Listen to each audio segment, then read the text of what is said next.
Good morning மைனி. எந்திரிச்சிட்டியா? சரி நீனு காப்பி தரேன். அம்மா செல்ல பாப்பா எந்திரிச்சிட்டியா?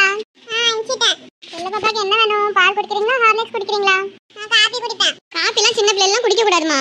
சின்ன பிள்ளைல ஹார்லிக்ஸ், பால், ஃப்ரெஷ் ஜூஸ் அப்படிதான் சாப்பிடணும். எனக்கு அதெல்லாம் போர் அடிக்குது அத்தை. சரி நீ டிஃபன் பாக்ஸ்ல என்ன வேணும் பாப்பாக்கு? எனக்கு சாண்ட்விச் வேணும். சரி இப்போ நீ பால் குடிச்சிட்டு உட்காரு, நான் சாண்ட்விச் பண்ணி தரேனா? ஓகே. அம்மா பால் குடுமா. பால் கொதிச்சிட்டு இருக்கு தாரேனா? சரி மைனி நான் பிரஷ் பண்ணிட்டு வந்துடுறேன்.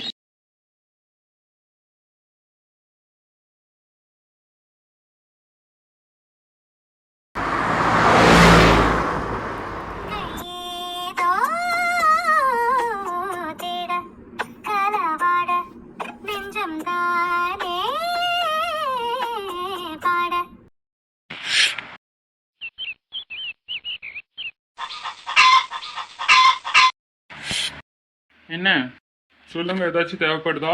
கொஞ்சம் பணம் வேணும்ண்ணே. அம்மா கிட்ட ஒரு 50,000 ரூபாய் கொடுத்து வச்சிருக்கேன், அவங்க கிட்ட வாங்கிக்கோங்க சரியா? சரிண்ணே ரொம்ப நன்றி. இதுக்கு எதுக்கு நன்றி சொல்றீங்க? நீங்க வேலை பார்க்கீங்க, அதுக்கான பைசாவை தானே கேட்கீங்க. ஆமாண்ணே, ஆனா உங்களை மாதிரி புரிஞ்சு யாரும் நடந்துக்கிட மாட்டாங்கல்ல. நாங்க வேலை செஞ்சதுக்கான கூலியை கேட்கறதுக்கு கூட பின்னாடியே திரிஞ்சு திரிஞ்சு மாச கணக்கா இழுத்து அடிப்பாங்க பார்த்துக்கோங்க. ஆனா நீங்க அந்த சிரமத்தை எங்களுக்கு கொடுக்கலண்ணே. சரி, வேலை மட்டும் நல்லா முடிச்சு கொடுத்துருங்க. பக்காவா இருக்குண்ணே வேலை, நீங்க ஒன்றும் கவலைப்படாதீங்க. சரி டேய். அம்மா சொல்லுமாக்கா, காப்பிலாம் குடிச்சிட்டியா? குடிச்சிட்டம்மா. இந்த மேஸ்திரிக்கு ஒரு 50,000 ரூபாய் கையில கொடுத்துருங்கண்ணா. சரிமாக்கா. சரிம்மா, நானும் குளிச்சுட்டு கிளம்புறேன், வேலைக்கு நேரம் ஆயிட்டு. ஐயா சாப்பாடு எதுவும் பண்ணலையாக்கா? இரு ஒரு 5 நிமிஷத்துல ஏதாச்சும் கிண்டி கொடுத்துறேன். இல்ல இருக்கட்டும்மா, நீ கேன்டீன்ல சாப்பிடுதேன். சரிமாக்கா மன்னிச்சுக்கானா, நீங்க அம்மாக்கு நேரமே கிடைக்கலமா. அதுக்கு என்னம்மா நேரம் கிடைக்கல, நீங்களே இவ்வளவு கஷ்டப்பட்டுட்டு வேலை பாக்கீங்க.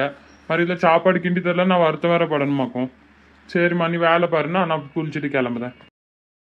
என் மாவன் நல்லா புரிஞ்சு நடந்துக்கிற பையன், கொடுத்து வச்சிருக்கணும் எந்த பிள்ளைனாலும் இவனை கட்டிக்கிறதுக்கு. சீக்கிரம் கல்யாண வேலையை முடிக்கணும். எதுக்கிட்டி போட்டு இவ்வளோ வேலை பார்த்துட்டு இருக்கா? காலையிலே எல்லாருக்கும் இடியாப்பத்தி அழைச்சிருக்கலாம்ல. சும்மா இருங்க மைனி, பாப்பா கேட்டால சாண்ட்விச் வேணும்ட்டு. மாதிரி எல்லாருக்கும் பிரெட்டே கொடுக்க வேண்டியதானே? எதுக்கு மாதிரி இடியாப்பத்தை அழைச்சிட்டு இருக்கா? கை வலிக்க வலிக்க எனக்கு தானே வலிக்க மைனி, நீங்க சும்மா இருங்க. பாப்பாவுக்கு இடியாப்பம் பிடிக்காது, அண்ணனுக்கு பிரெட் ஐட்டம்லாம் பிடிக்காது. மாதிரி 2 பேர்த்துல ஒருத்தர் மட்டும் அட்ஜஸ்ட் பண்ணிருக்காங்களா? திருப்தியா சாப்பிட்டு போட்ட மைனி 2 பேரும். உங்களுக்கு ஏதாச்சும் வேணும்னா சொல்லுங்க, அதையும் பண்ணுறேன். நாள் முழுக்க இருந்து வேலை பார்த்தாலும் உனக்குலாம் ஒரு டயர்டா இருக்காது என்ன? டயர்டா தான் இருக்கும், ஆனா ஃபேமிலிக்கு பண்றதுல அப்படி ஒரு சந்தோஷம். சரி சரி. நான் ஒரு கார்ட்டூன் எபிசோட பார்த்து முடிச்சிட்டேன். இன்னுமா நீங்க சாண்ட்விச் பண்ணவே இல்ல? எப்பா கைவலி முதுகு வேற போச்சு. இத மட்டும் அவுச்சிருங்க மைனி சரியா? சரிடி நான் பாத்துக்கிறேன்.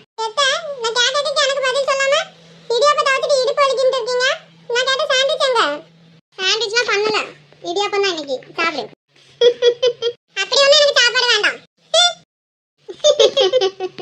எட்டி ரெட்ட குடுமி என்ன இந்த அப்படி. ஐ இது என்னது? கேட் எலி மாதிரிலாம் பண்ணி வச்சிருக்கீங்க அத்தை. ஆமா நல்லா இருக்கா?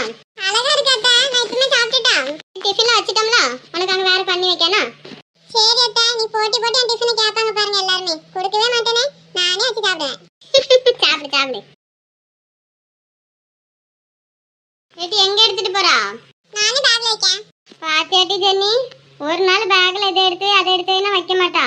இன்னைக்கு அவளுக்கு பிடிச்ச மாதிரி பண்ண உடனே சந்தோஷமா எடுத்துட்டு போய் அவளே பேக் பண்ணி வச்சிருவாளாம்.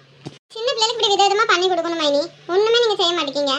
சரி அதான் நீ செஞ்சுட்டல்ல, இனி போற வீட்டுல உனக்கு பிள்ளை எல்லாம் பிறந்துச்சுன்னா அவங்களுக்குலாம் செஞ்சு கொடு. எனக்குன்னு பிள்ளை இருந்தாலும் பாப்பா தான் எனக்கு முத பிள்ளை. இப்ப அப்படிதான்ட்டு இருக்கும், தனக்குன்னு பிள்ளை இருந்துச்சுன்னா எங்கேயுமே போறதுக்கே நேரம் கிடைக்காது.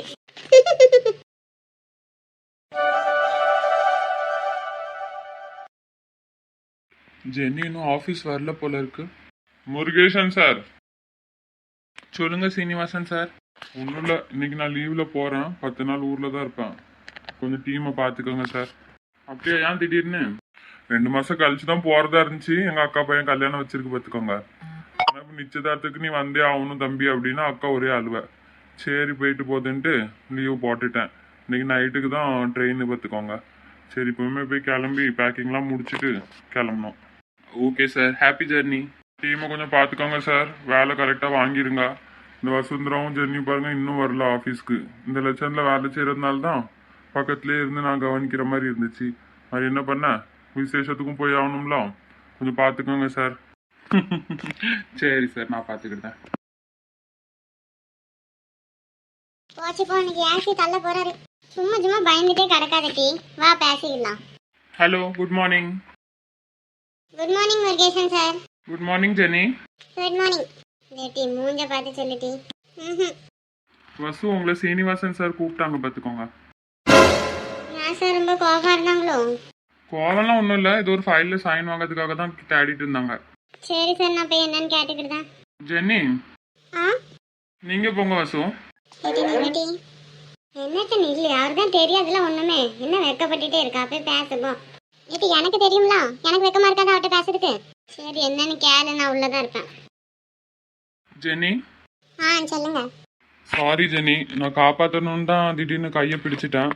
உங்களுக்கு அது தப்பாக ஃபீல் ஆயிருக்கும்னு நினைக்கிறேன், மன்னிச்சுக்கோங்கண்ணா. இல்ல அப்படிலாம் ஒண்ணும் இல்ல. உண்மைக்குமே அப்படி இல்லையா? ஆமா உண்மைக்குமே அப்படி இல்ல. மாதிரி எதுக்கு ஜெனி முகம் விட்டே பேச மாட்டேங்க?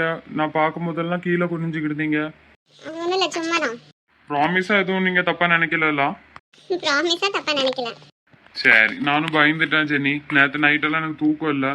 நீங்க திடீர்னு மூஞ்ச பார்க்காம ஒரு மாதிரி பேசிட்டு போன மாதிரி எனக்கு ஃபீல் ஆச்சு, அதுக்கு தான். இல்ல, நேற்று நீங்க காப்பாத்தின உடனே எனக்கு நான் என்னமோ நினைச்சிட்டு முகத்தையே பார்த்துட்டே இருந்துட்டேனா, நீங்க கூப்பிட எனக்கு காதலே ஒன்றும் புரியல. அதான் எனக்கு உங்க முகத்தை பார்த்து பேசுறதுக்கே ஒரு மாதிரி இருந்துச்சு, அதுக்கு தான். ஏன், என்ன நினைச்சீங்க அப்படி? அதெல்லாம் எனக்கு சொல்ல தெரியல. சொல்ல தெரியலையா? அப்படி என்ன விஷயம் மேடம், சொல்ல தெரியல? அதே கேட்காதீங்க, எனக்கு உண்மைக்குமே சொல்ல தெரியல. சரி சரி சரி, நான் போறேன். சீனிவாசன் சார் பார்த்தா பேசுவாரு. சீனிவாசன் சார் ஊருக்கு போயிட்டாங்க. அப்படியா? மாதிரி எதுக்கு வசு கிட்ட சொன்னீங்க சீனிவாசன் சார் கூப்பிட்டாங்க அப்படின்னு? பரவாயில்லையே, எப்போ மூஞ்சி பார்த்து பேசிட்டீங்களே. அது ஒன்றும் இல்லை, உங்கள்கிட்ட மன்னிப்பு கேட்கறதுக்கு தான். மாதிரி வசுக்கு தெரிஞ்சா நீங்க எதுவும் அன்கம்ஃபர்டபுளா ஃபீல் பண்ணுவீங்களோன்ட்டு தான் வசுவை அனுப்பிட்டு உங்ககிட்ட மன்னிப்பு கேட்டேன். சரி, ஆனா உங்ககிட்ட ஒரு ரிக்வெஸ்ட். என்ன ரிக்வெஸ்ட்? இல்ல, நான் உங்களோட சின்ன பிள்ளை தானே, என்ன வாங்க போங்கன்னா சொல்லாதீங்க, சும்மா வா போனே கூப்பிடுங்க. ஜெனி, நான் அதிகம் கேர்ள்ஸ் கிட்ட பேசினது கிடையாது, அதனால எனக்கு அப்படி கூப்பிட வர மாட்டுக்கு. ஆனா நான் ட்ரை பண்றேன். சரி. முருகேசன் சார், சீனிவாசன் சார் எல்லா இடத்துலயும் தேடிட்டேன், பாத்ரூம்ல கூட தேடிட்டேன் சார், அவர் இல்ல. என்னது, பாத்ரூம்லயும் தேடினீங்களா? பாத்ரூம் வெளியே தான் சார் நின்றுட்டு இருந்தா, ரொம்ப நேரம் ஆளை காணும். சரின்னு செக்யூரிட்டி அண்ணன் கிட்ட சொன்னேன், உள்ள போய் செக் பண்ணாரு, சீனிவாசன் சார் கிடையாது சார். அப்படியா? சரி, என்கிட்ட கேட்டாரு, கேட்டுட்டு அவர் ஊருக்கு போறேன்ட்டு கிளம்பிட்டாரு. அப்படியா? சரி டி, வா போலாம். என்ன பேசுனீங்க? டி ஒண்ணுமே பேசல டி. ஒன்றும் பேசலன்னா என்ன எதுக்கு வெளியே அனுப்பி விட்டீங்க? நானாட்டி அனுப்பி விட்டேன், நீ அனுப்பல. ஆனா நான் போன பிறகு நீ தானே இங்க இருந்த, பேசுனீங்கல்ல. என்ன பேசுனீங்க இப்ப சொல்லு. இந்த கெட்ட புக்கெல்லாம் இருக்கட்டும், என்ன பேசுனேன்னு சொல்றியா இல்லையா? ஏடி, நேற்று ஆஃபீஸ் முடிஞ்சு நீ பாய் சொல்லிட்டு கிளம்பிட்டலாம். அதுக்கப்புறம் நான் பஸ் ஸ்டாண்ட் போகிறதுக்கு ரோடு கிராஸ் பண்ண போன பார்த்துக்கோ, திடீர்னு ஒரு பஸ் வந்து ஹார்ன் அடிச்சுது. அதெல்லாம் நான் கேட்கல, இப்போ என்ன பேசுனீங்க அதை சொல்லு. இதுக்கு இருக்கி அதை தான் சொல்ல வரேன். பஸ்ஸை பார்க்காம நான் ரோடு கிராஸ் பண்ண போயிருக்கேன், டக்குன்னு அவர் தான் கை பிடிச்சி காப்பாத்தினாரு. அந்த அவர் எவரு? கெட்ட புக்கெல்லாம் இருக்கட்டும், சார் எப்போ அவர் ஆயிட்டாரு? இது ஏன்ட்டு இப்படி பண்ணுதா? கல்யாணம் பண்ண போறேன்னா வேற எப்படி நான் கூப்பிட முடியும்? அவரு தானே சொல்ல முடியும். சரி, மேலே சொல்லு. ஹலோ மேடம், மேலே சொல்லுன்னா மேலே பார்த்துட்டு சொல்லல, என் மூஞ்ச பார்த்துட்டு சொல்லு. இப்போ என்ன பேசுனீங்கன்னு நீ மேலே பார்த்து சொல்ல சொன்னோன்னு நான் மேலே பார்த்துட்டே சொல்கிறேன். கடைசி வரைக்கும் நீ என்ன பேசுனீங்கன்னு சொல்ல போகிறது இல்லை, அப்படி தானே? இது சொல்லுதுன்ட்டு உயிரை வாங்காத. அவர் காப்பாற்றினார்ல, அவரு கையை பிடிச்சி இழுக்கும் போது டக்குன்னு நான் மேலே விழுந்துட்டேன். அவர் கையில் ஏந்திட்டு இருந்தாரா, நான் திடீர்னு ஏதோ ஒரு நினப்பில் அவர் மூஞ்சி பார்த்துட்டே இருக்கேன், மனசில் ஏதோ பாட்டு ஓடிட்டே இருக்கு. ஆனால் அவர் அந்த நேரத்தில் என்னமோ பேசியிருக்காரு, என் காதில் ஒன்றுமே கேட்கலட்டி. நான் ஏதோ அந்த பாட்டை நினச்சிட்டு அவர் மூஞ்சி பார்த்துட்டே இருக்கேன். அதுக்கப்புறம் சத்தம் கேட்குது, ஜெனி எந்திரிங்க, ஏதோ அடிபட்டுச்சா அப்படின்னு. டக்குன்னு பார்க்க, சே நம்ம என்னடா இந்த போஸ்ட்டில் நிற்கும் அப்படின்ட்டு எனக்கு அசிங்கமாக போச்சு. அதுக்கப்புறம் அவர் மூஞ்சே பார்க்கல, நேராக வீட்டுக்கு கிளம்பி போயிட்டானா. அதான் அவர் நினச்சிட்டாரு நான் ஏதோ தப்பாக நினச்சிட்டு மூஞ்சி கூட பார்க்காம போயிட்டேன் அப்படின்னு நினச்சிட்டு இன்னைக்கு வந்தோடனே சாரி கேட்கணுன்ட்டு வந்து பேசினார்ட்டி. முன்னாடி சாரி கேட்கறதுக்கு அவருக்கு ஒரு மாதிரியா இருந்திருக்கும் போல, அதுதான் உன்னை சீனிவாசன் சார் கூப்பிடுறாங்க அப்படின்னு அனுப்பி விட்டுட்டாரு. இதான் நடந்துச்சா? ஆமாம், சத்தியமாக இதான் நடந்துச்சு. நடக்கட்டும். லவ்வே இன்னும் ஆரம்பிக்கல, அதுக்குள்ள ரொமான்ஸா? எது எப்படியோ சீனிவாசன் போயிட்டான்ட்டு ஊருக்கு, இனிமேல் ஜாலியா இருக்கலாம் 10 நாளைக்கு. சரி வா.